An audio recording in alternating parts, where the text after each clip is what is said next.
Today's presentation will be given by Aminda Smith, Associate Professor of History at Michigan State University. She's the author of Thought Reform and the Dangerous Classes, Re-Education, Resistance, and the People, published in 2013. She has a particular interest in the social and cultural history of Chinese communism, and she is the co-founder and advisory board member for the PRC History Group, prhistory.org, which fosters collaboration and primary source sharing within a global network of scholars interested in the history of the People's Republic of China. Today she will be speaking on Beijing Brainwashing, Cold War Maoism, and the Minds of the Masses. Please join me in welcoming her.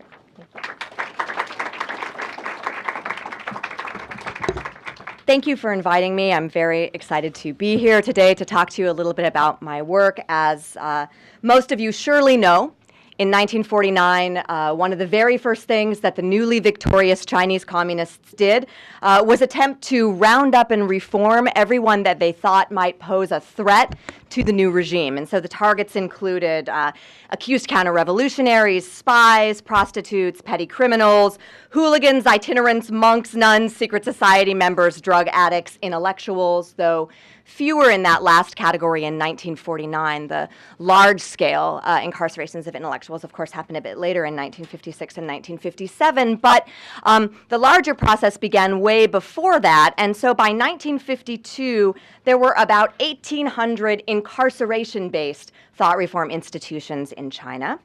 Also, by the end of 1952, the Chinese state had established roughly 15, possibly more, re-education camps in the north of Korea, near the Yalu River, and those were, of course, for re-educating UN soldiers that were captured during the Korean War. In 1953, 21 of those POWs actually refused repatriation to the US and accepted the official invitation to move to China. And 21 is a small number, but many more had expressed sympathy for the Chinese communist views, either in radio broadcasts or even sometimes in personal letters to their families. And the U.S. Department of Defense was concerned enough about that they sent teams of psychiatrists to intercept those returning POWs and interrogate them.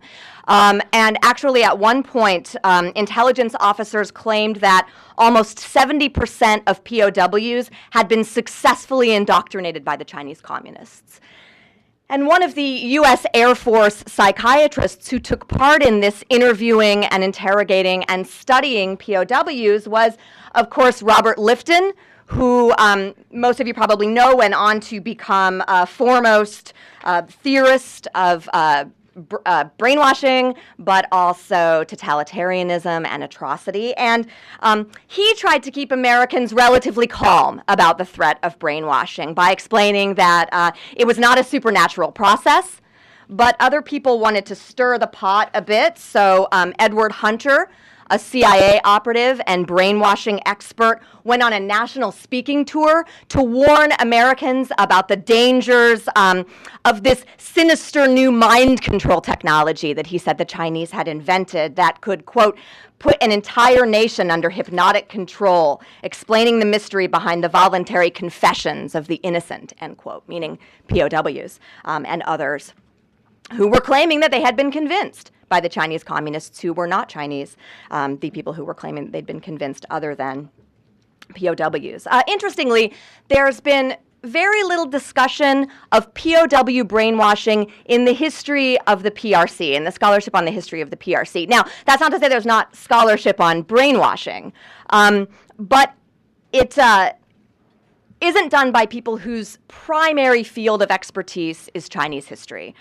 There are some popular treatments in Chinese, some journalistic accounts, there are a couple of TV shows, there are memoirs written by people who worked in POW camps, but that's about it. And I think it's partly because when we in the China studies field hear the word brainwashing, we kind of have a tendency to sort of roll our eyes. Lifton, ever the cool head, argued early on that the term brainwashing wasn't even Chinese.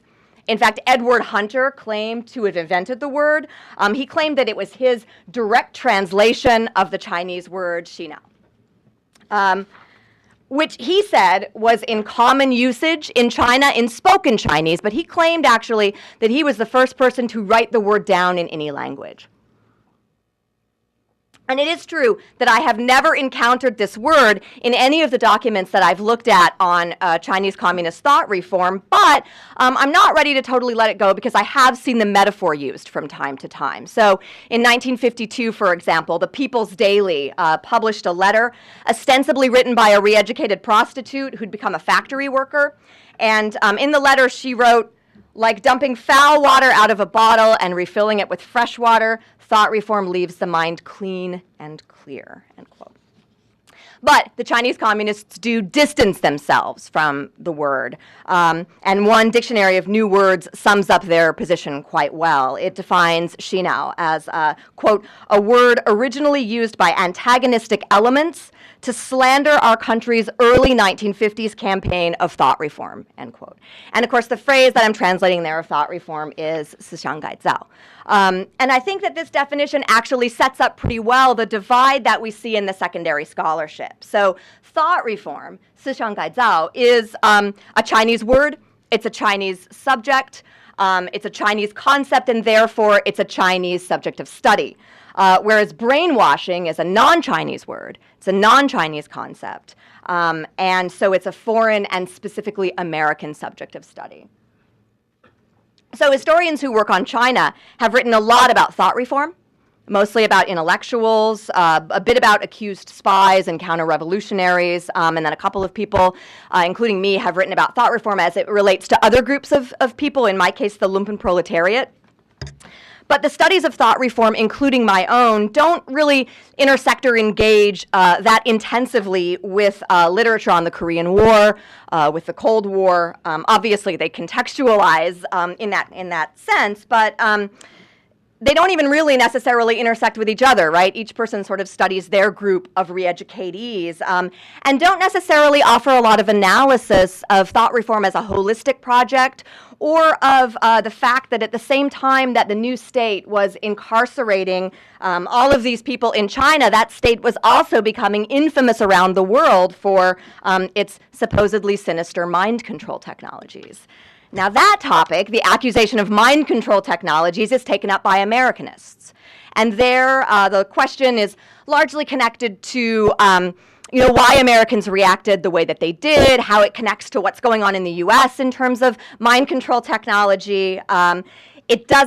It's US history, so it doesn't use Chinese language sources, and it doesn't take the Chineseness, right, or the Maoistness of thought reform as a central part of its analysis. In fact, Lifton was really the last person to look at these two things really in a book-length project anyway, as a single subject. And so this is where I come in, as someone who is really interested in taking thought reform really seriously on its own terms. My recent book looked at CCP efforts to reform the lumpen proletariat, and my interest was and is in really trying to understand how rank-and-file thought reformers and how officials understood that thought reform work, because as I argue, that work, thought reform work, was really the foundation of Maoist revolutionary praxis.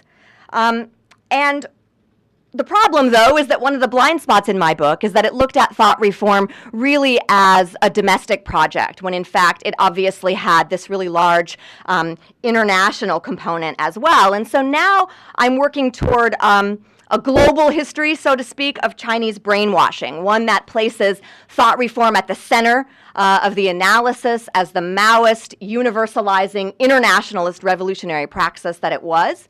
And I'm really just beginning this part of the project, this international dimension part, and so just as a place to start, I asked a question, and that question was, what can the things that I learned about thought reform in the documents that I've been looking at help us to understand about POWs that isn't already in that analysis, and how can introducing POWs and other non-Chinese re-educatees into the story change the China studies analysis of thought reform?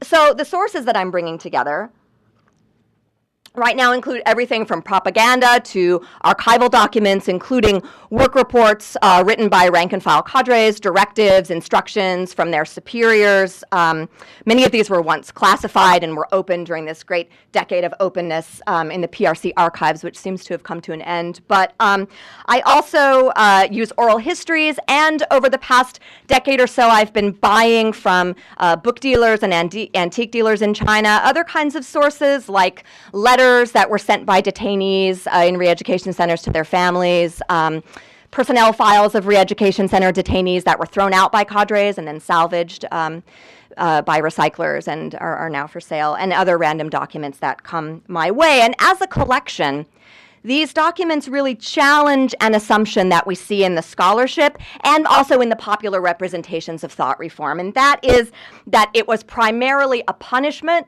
that was meted out to enemies. Now, which is not to say, of course, that enemies were not a target, right? So the propaganda of the state proudly proclaimed that it was arresting and detaining accused spies, traitors, Kuomintang officials, crime bosses, human traffickers, and all of those people were absolutely sentenced to undergo thought reform. But even so, that close association that we often have in our minds between thought reform and enemies is a bit misleading for the early 1950s, because prior to 1957, and potentially actually even after, as many, if not more, of the people incarcerated in re-education centers were classified as non-enemies, or even as members of the masses in many cases. And that include prostitutes, beggars, itinerants, thieves, pickpockets, nuns, monks, drug addicts, secret society members, and more. So 900, more than 900, about 920 of the first 1,800 re-education centers in China actually targeted those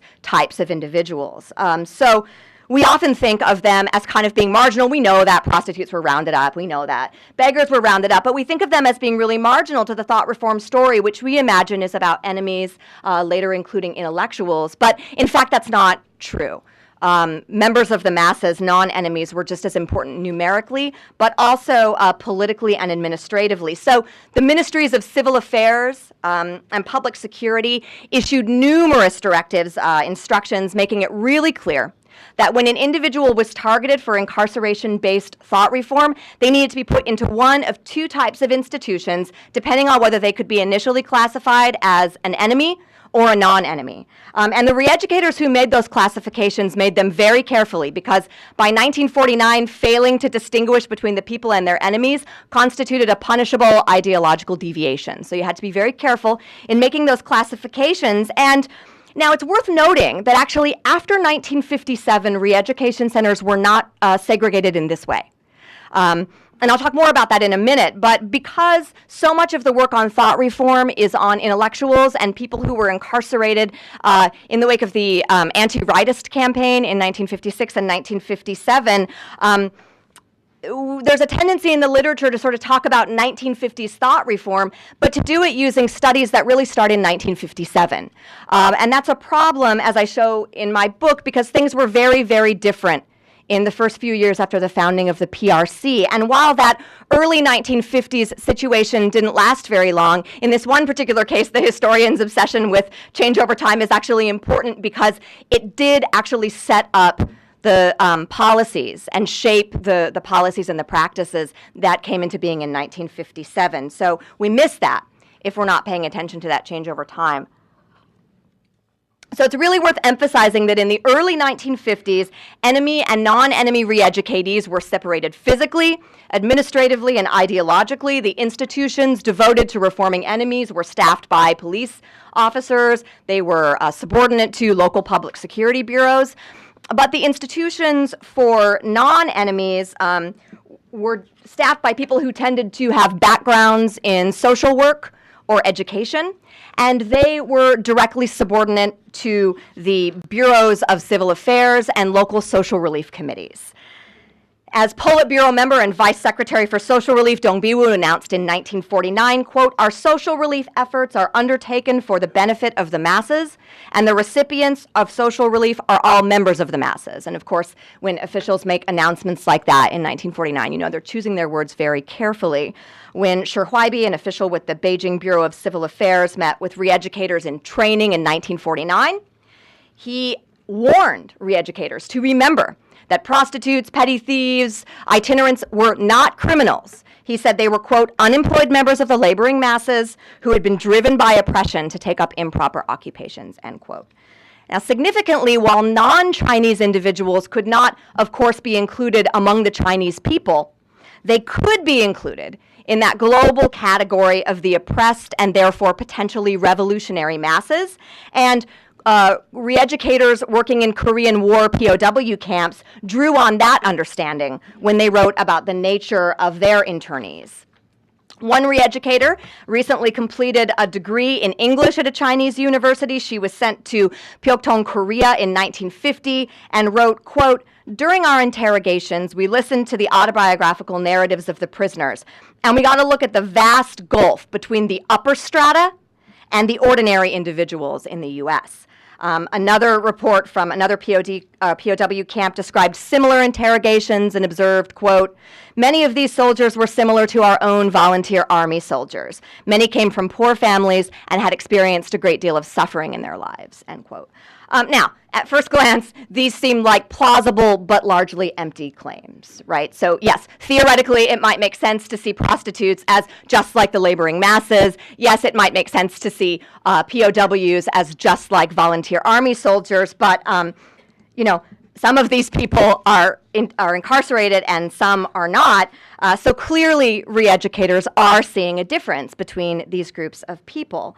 And in fact, the work reports from inside these re-education centers, so the very same sources from which I've just been quoting, actually give all kinds of information that even by the Communist Party's own logic and own rules of how you determine who's an enemy and who's a non-enemy could have been used to classify these people as enemies. So for one thing, the reports talk about how they're all fighting actively and very literally against the Chinese communists, right? So obviously, soldiers fought and killed Chinese soldiers.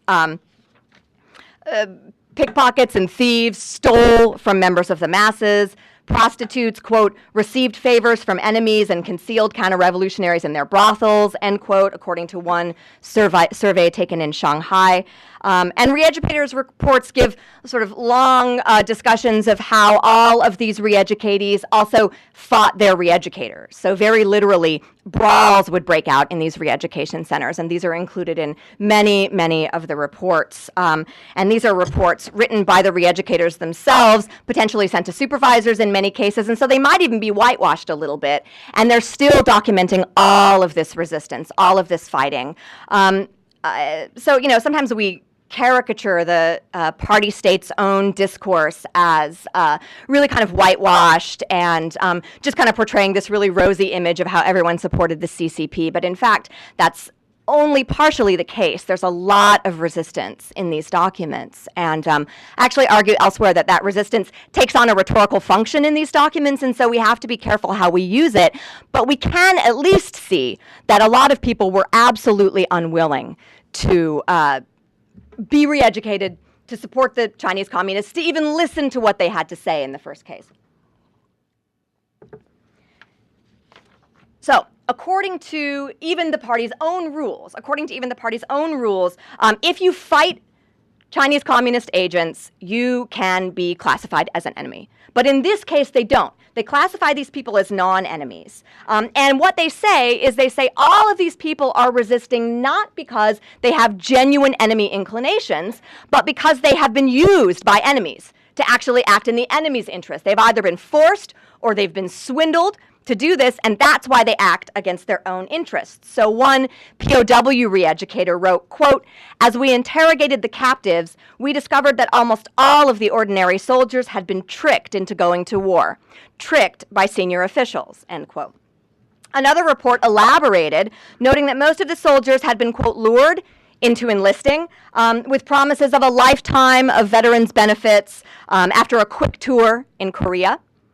Similarly, re-educators working with prostitutes claimed that many of the women had just been kidnapped and forced into prostitution, but that those who were doing the work willingly did so because they had been so beaten down by brothel owners and other enemies that they just didn't believe that they had any other choices. They didn't believe that they were worth enough to go out and have another option.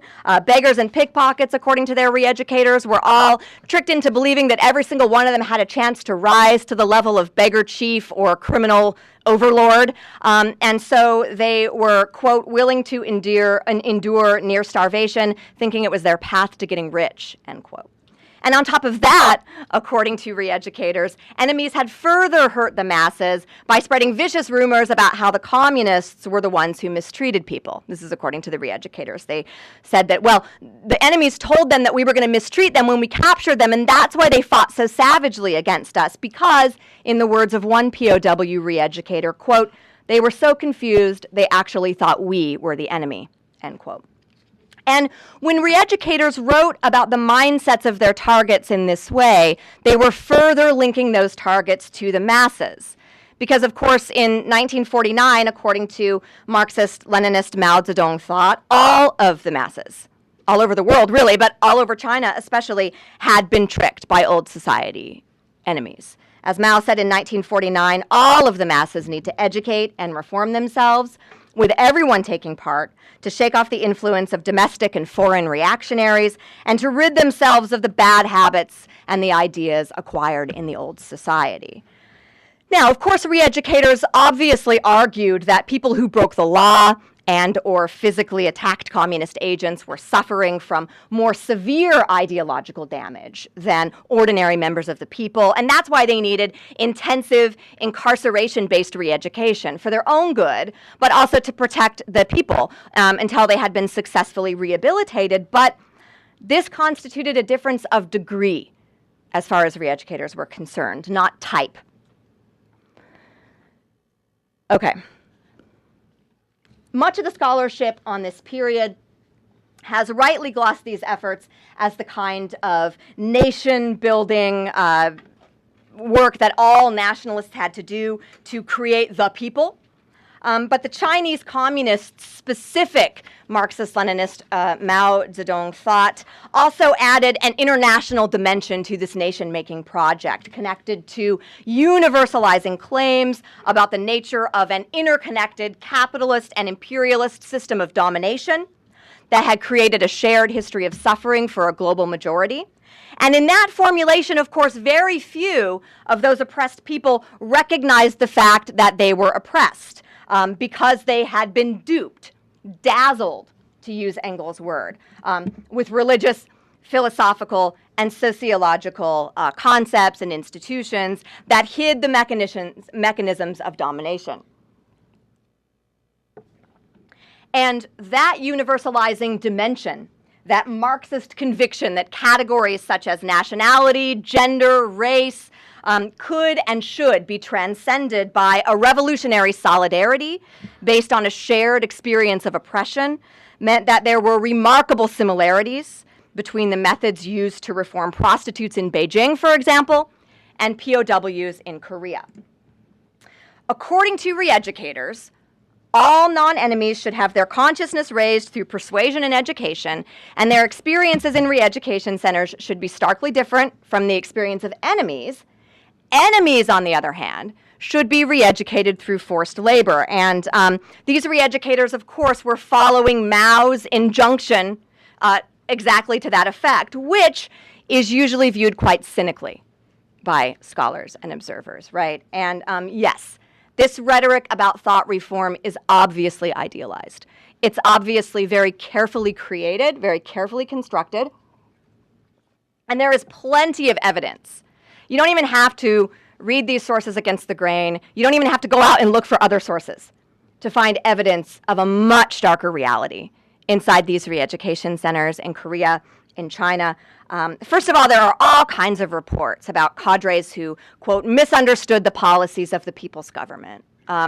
They threatened, they beat, they tortured, they even murdered internees, sometimes with abandon, according to these sources. And even the less capricious cadres admitted that they regularly got really frustrated and lost their tempers when detainees would refuse to answer their questions, for example. But even as we absolutely have to accept that darker reality, to see these sources as merely propagandistic whitewashing sort of misses the point and is a misreading of the sources. And that's the case for a couple of reasons. The first one is that the conviction that internees were misled members of the masses goes way too deep into the sources to be a veneer. It might have a rhetorical function. It might not mean that that was necessarily what everyone believed, but it's much more than just a sort of a propagandistic veneer. Even in the sort of handwritten, classified documents, things sort of dashed off and meant to just be sent within a single set of institutions. So, for example, I'm thinking of one handwritten memo about a riot in one of the institutions that was incarcerating petty thieves in Beijing, and the cadres admitted that they finally had to actually kill 2 or 3 of the internees in order to get the riot to stop. It was classified. It was never meant really to be seen in any sort of propagandistic way. It wasn't even meant to become internal propaganda, right, to be circulated within the institutions. And it's still, those kind of documents still claim that these people are not enemies. So for some reason, this way of thinking about things has meaning. The second reason we can't dismiss this as just idealistic is that I've also looked at some of the documents on the re-education of enemies. Not as many, obviously, because more of those are still classified. So it's even possible that the ones that I saw were the most idealized of the internal documents. And in those, even in those idealized documents, they talk very explicitly about how they treat their internees incredibly harshly because they're enemies. They force them to labor, they beat them sometimes, they chain them, they don't feed them as well as they should. They admit these things, and in many cases they say they're following orders, and they do it sort of proudly, not in the way that they do it in the other sources where they say, oh, we made mistakes, right? So from the highest level policy directive all the way down to intra-institutional memos, it's clear that there were supposed to be, anyway, 2 very different kinds of thought reform practice in the early 1950s. Now, that did not mean that non-enemies didn't suffer. It doesn't mean that they weren't beaten. It doesn't mean that they weren't forced to labor, for example. So I have a chapter in my book about how, in fact, in many of these thought reform institutions for the masses, even though cadres said we don't use forced labor to reform the masses, that people were forced to labor all the time, right? But the fact of that forced labor didn't undermine the importance of the idea that the ideological problems of the oppressed masses were different from those of enemies and therefore needed to be dealt with in very different ways. It was a crucial part of the way re-educators imagined their work. Enemies, they said, exploited people. Okay, they profited from it, and so they had a lot to lose if the current system were to be overturned. And so, of course, re-educators argued you're going to have to use much more stringent, much harsher thought reform methods on those people, whereas members of the masses, according to re-educators, they didn't benefit from the current system. And once they saw that fact, again, according to their re-educators, they would obviously want to join the revolution, right? So re-educators argued you didn't have to take as harsh a tactic with them because you're just trying to get them to act in their own interests. And because re-educators conceptualized their work in this way, the idealistic and the repressive aspects of thought reform were not at all incompatible with one another. And I'll talk a little bit more about this in a minute, but they were 2 halves of the same coin, 2 sides of the same coin, right? 2 inseparable facets of Maoist revolutionary praxis, because at the heart of that praxis was the assertion that we've already heard re-educators making, that the vast majority of individuals around the world possessed revolutionary potential stemming from a shared history of oppression, but that low consciousness made the majority uninterested in revolution at best and hostile to it at worst, because they were all dazzled, right? Or as Engels might have said if he lived in the late 20th century, they were all brainwashed all over the world. And re-educators cited example after example. In 1949, a cadre in Beijing explained that when re-educators asked newly incarcerated prostitutes if they would like the opportunity to fight back and to punish the brothel keepers who had abused them, apparently the prostitutes were completely unmoved. And when the re-educators just pushed the issue again and again, finally, apparently, one of the newly interned prostitutes just sighed and said, oh, don't you get it? This is just the way things are. How else could it possibly be? those of us in this line of work, we can't blame other people for what's happened to us. It's our fate. That's all there is to it. And that was a quote. Similarly, a re-educator in Korea reported that he asked one soldier, quote, "Didn't you think it was wrong that senior officials started this war and then they sent you to fight it?" End quote. But the POW apparently replied, quote, "Wrong. It's not about right and wrong. That's just the way it worked out." So the task for re-educators, as they saw it themselves, was to show that soldier that it was indeed wrong, to show that prostitute that she could indeed blame someone else for what had happened to her. And they invoked the mass line style of leadership to say that those very truths would come from the re-educatees themselves, who were members of the masses, right? So according to re-educators, all they had to do was show people that the truth of their own oppression, the proof that the communists were right, was already there in their own experiences. And so just like consciousness raising with ordinary members of the masses, the first step here, according to re-educators again, is just to get the internees to talk about their experiences in their own words, to speak bitterness. And again, re-educators record transcript after transcript of these bitterness speaking sessions. So one POW, for example, reportedly told the following story, quote, "I'd been looking for work, but I couldn't find it. The recruiters told me that I'd be paid to fight and that there'd be a job and more money after the fighting was over. They also told me that this would be a short war, that I'd be home in time to celebrate Christmas with my family," Christmas 1951. "But Christmas has come and gone, and I don't know how my family is faring." One Beijing internee, a beggar and a pickpocket, reportedly said, quote, "When I was young, my family was very poor. My father and I cultivated land for other people. Every year, the money we got, the grain we got, wasn't enough to pay rent. When the landlord asked for rent one year, my father didn't have it, and the landlord killed my father, leaving me alone, roaming the streets, begging in order to survive." And re-educators editorialized, noting that when re-educatees narrated the specific details of their own lives within that analytical framework provided by the CCP, the truth of their oppression became obvious. So after they recorded these kinds of stories, re-educators invariably ended by saying, "We didn't have to explain it to them, really. They figured it out." As one cadre who was working with prostitutes wrote, quote, "As internees told their stories, they recognized who our true enemies were, and their minds gradually became clear," end quote. So again, re-educators regularly insisted that with the masses, methods didn't have to be that harsh. All a thought reformer needed to do, according to the thought reformer, was raise consciousness in the case of the masses. All they had to do was show them that they were not benefiting from the current system. So what re-educators did, according to them, was just show people how to read against the grain, their own personal experiences, to read against the grain of the false worldviews that were instilled in them through a lifetime of powerful indoctrination by enemies of the oppressed masses. And some re-educatees agreed with their re-educators. So in 1991, a historian interviewed a former Korean War POW, an American who was now back in the US living in Memphis. And the interviewer asked the soldier if he thought that he'd been brainwashed by the Chinese communists. And the soldier replied, quote, "Brainwashed? The Chinese unbrainwashed me," end quote. Similarly, a former prostitute who was interviewed at her home in Beijing in the late 1980s remembered her time in a re-education and said, quote, "If it hadn't been for those people, I would have gone my whole life believing I was stuck with my lot because I was worth nothing. They were the ones who finally made my mind clear enough that I could see that I had been tricked, that I could see that I had a way out after all," end quote. Okay, and I put these two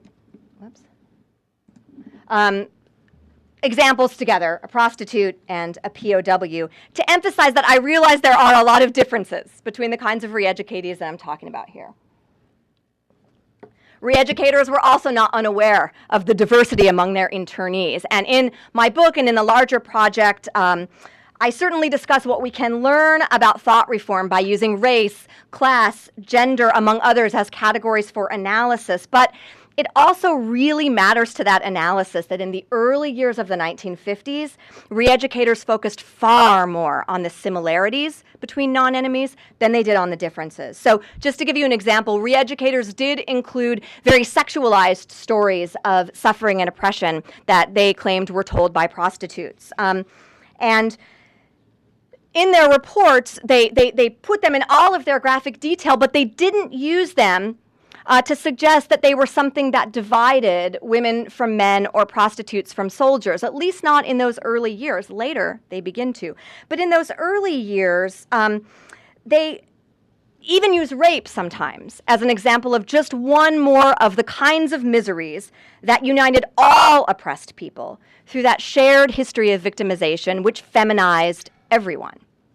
And their universalizing rhetoric actually allowed these narrators to detail the particularity, gendered or otherwise, of individual stories, while simultaneously completely homogenizing the meanings of those experiences. Thus, the narrative form of the bitterness account is remarkably similar. We know this if we've read any of this stuff, remarkably similar, even as the details diverge, whether the speaker is a prostitute, a factory worker, a soldier, a farmer, and that was precisely the effect that consciousness raisers were trying to produce as they attempted to bring all of the oppressed masses to the same powerful realization. There were an infinite number of variations, but only one theme.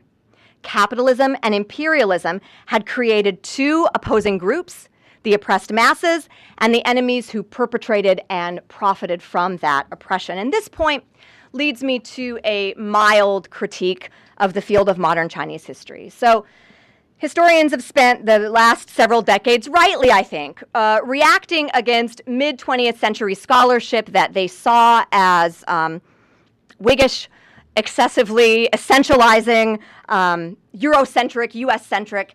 And the result was that by the beginning of the 21st century, the sort of primary methodological mode is what has been called the Mosaic Method, right? Which means just trying to reveal through as many possible methods and perspectives and different kinds of analyses and source bases what Gail Hirschadder called, quote, the fractured, unpredictable, and expansive terrain of history, end quote. But Hirschadder added that while we should keep doing that, we should also remember and work against the way that aspects of this Mosaic method actually reflect the subject positions of historians who were working in the political context of the Cold War and the global 60s.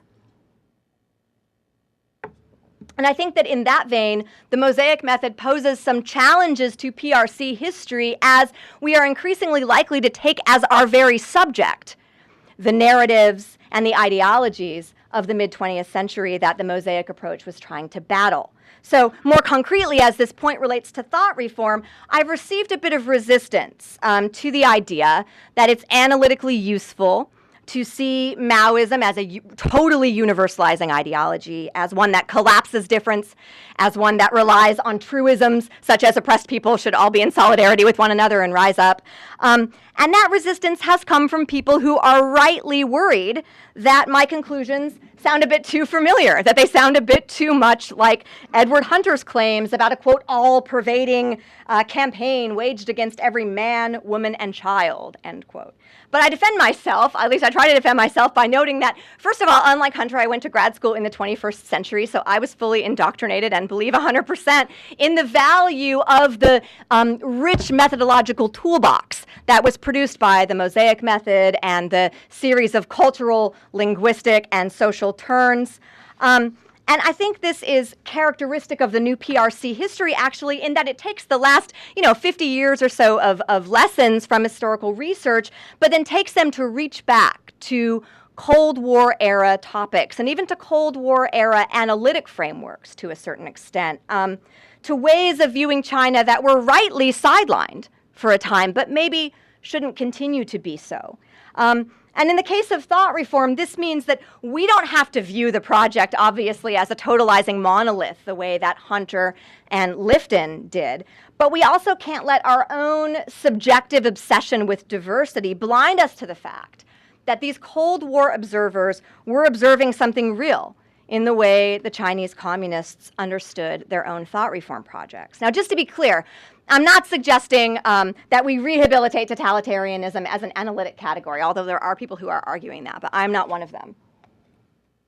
I just think it's useful to remember that academics reacted as strongly as they did against the use as an analytic category because it was an actors category that was all too pervasive in the mid-20th century. And much as we do with its sort of comrade modernization theory, right, we don't have to accept totalism as an analytic category, but we do have to consider the extent to which the actors involved were moved by the universalizing nature of thought reform practice. So while the Chinese communists generally rejected the idea that their thought reform projects could be described as a kind of totalism, which is the word that Lifton used, that rejection was a bit reactionary on their part to a certain extent. If you use the communists' own methods and read against the grain in Lifton's famous description of totalism, you can see that he and the Chinese communists certainly had different opinions about the ethics of the method, but they were talking about the same universalizing praxis. So to give but one example, Lifton wrote that the Chinese communists saw thought reform as, quote, a just and necessary policy, and at the center of this self-justification is their conviction that reality is their exclusive possession. Having experienced the impact of what they consider to be an ultimate truth, they consider it their duty to create an environment that contains and expresses that truth, end quote. And I'll conclude by noting that we can see in this quote another reason that Lifton's and even Hunter's analyses are useful, because they remind us that while it's become common to read Chinese communist rhetoric and propaganda in very cynical ways, you don't actually have to do that in order to explain both the idealism and the examples of extreme repression that we see in PRC history. If you take it seriously, you can see those things as two sides of the same coin. I'm certainly not the first person to notice that idealism and repression can be two sides of the same coin. And if you take the rhetoric seriously as opposed to cynically, if you assume that re-educators really did believe that much of the resistance they faced was due to low consciousness, to people who just needed to see the truth about why they were oppressed, an argument that you probably make about people who vote differently from you today, if we believe that they saw it that way, then you can see how they very sincerely and without any cynical intent set a tautological trap for anyone with an alternate reading of the past. So if a member of the oppressed masses resisted the CCP, that resistance signaled low consciousness, which signaled the need for more re-education. And the longer someone resisted, the harsher their treatment became, because that praxis had always been grounded in the idea that more severe ideological problems had to be met with more forceful ideological re-education methods. And we can see this operating on an individual level right from the beginning. So it explains, again, how you don't need to read this rhetoric cynically to understand why people had very different experiences in these re-education camps. So on the one hand, you get people like the POW and the prostitute who I just quoted, who tended early on to agree with the re-educators, who agreed with them 30 or 40 years later and viewed their re-education as a relatively positive experience. And conversely, notice next time when you read one of the many first-person narratives where the speaker remembers, surely factually, that re-education centers were places of brutality and suffering. Notice that almost invariably, those speakers also talk about the strength of their own convictions and their unwillingness to accept thought reformers' interpretations of the past, of the current political context. And at least, that is, until 1957, when everything changed. And this is the last thing I'll say, but this also happens at the level of re-education policy more broadly over a period of several years. Because as more and more people who maybe were more easily convinced, maybe just wanted to say they were convinced to get out of the re-education center, I don't know, as more and more of those people were labeled as reformed and released, and they released lots of people in 52, 53, 54, including the 60% of POWs that even the US Department of Defense agreed had been successfully brainwashed. So in that context of what seemed like a lot of success, re-educators became more and more suspicious of the remaining re-education center detainees and of anyone else who continued to resist, anyone else who still refused to question whether or not their own subjective perceptions were right or wrong in the eyes of Chinese communist thought reforms. And as I show in my book, the 1957 re-education through labor decision was an expression of that suspicion. So I argue that it did not as people have said, codify re-education practice that had been in effect, since the 1940s. No, I argue that it rewrote that practice and it rewrote that policy to assert that anyone who was still unwilling to let go of their pre-revolutionary ideologies after 8 years of all-out consciousness raising happening inside and outside of re-education centers, that they certainly needed more than consciousness raising. And so all resistors, according to that legislation, after 1957, would be subjected to the same harsh methods, including forced labor, that had always been used to deal with the most severe ideological problems. Thank you.